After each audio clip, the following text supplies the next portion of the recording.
സിതാൻ ബ്ലോഗ്സിന്റെ പുതിയൊരു വീഡിയോയിലേക്ക് ഏവർക്കും സ്വാഗതം. അപ്പോൾ നമ്മളിത് സ്റ്റോക്ക് എന്നുള്ളത് 2013 മോഡൽ G4 ഓപ്ഷൻ വരുന്ന വണ്ടി കേട്ടോ. അത് ഇന്റർകൂളർ എഞ്ചിൻ വരുന്ന വണ്ടി. മൈലേജിൽ ഏകദേശം ഒരു 12 to 14 കിലോമീറ്റർ വരെ നമുക്ക് മൈലേജ് പ്രതീക്ഷിക്കാൻ പറ്റുന്ന വണ്ടിയാണ്. ഡീറ്റെയിൽസ് നോക്കുകയാണെങ്കിൽ നാലാമത്തെ ഓണർഷിപ്പിൽ 1,20,000 കിലോമീറ്റർ ഓടിയിട്ടുള്ളത് കേട്ടോ വണ്ടി. നല്ല ബോഡി ഷേപ്പ് കാര്യങ്ങളെല്ലാം നല്ല വണ്ടിയാണ്. അലോയ് വീല് കാര്യങ്ങളെല്ലാം ഉണ്ട് കേട്ടോ. ടയർ ഭാഗമൊക്കെ നോക്കുമ്പോൾ 80% മുകളിൽ ടയറും കാര്യങ്ങളെല്ലാം വരുന്നുണ്ട്. ഇന്റീരിയർ ഭാഗം നോക്കുമ്പോൾ ഇതാണ് നല്ല ഹൈ ക്വാളിറ്റി തന്നെ ഉള്ളത് കേട്ടോ.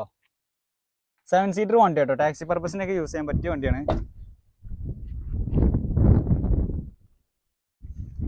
ഇപ്പോൾ ഇതാണ് നമ്മളെ വണ്ടി. വണ്ടിയിൽ കൂടുതൽ ഡീറ്റെയിൽസ് കാര്യങ്ങളെല്ലാം അറിയാൻ വേണ്ടിയിട്ട് മേലെ കൊടുത്ത നമ്പറിൽ കോൺടാക്ട് ചെയ്താൽ മതി. നമ്മൾ ഈ വണ്ടിക്ക് എക്സ്പെക്ട് ചെയ്യുന്ന പ്രൈസ് എന്ന് പറയുന്നത് 7,65,000 രൂപയാണ് കേട്ടോ. ഏകദേശം ഫിക്സഡ് ആയിട്ടുള്ള പ്രൈസ് ആണ്. ഇൻട്രസ്റ്റ് ഉള്ളവർ കോൺടാക്ട് ചെയ്യാം കേട്ടോ.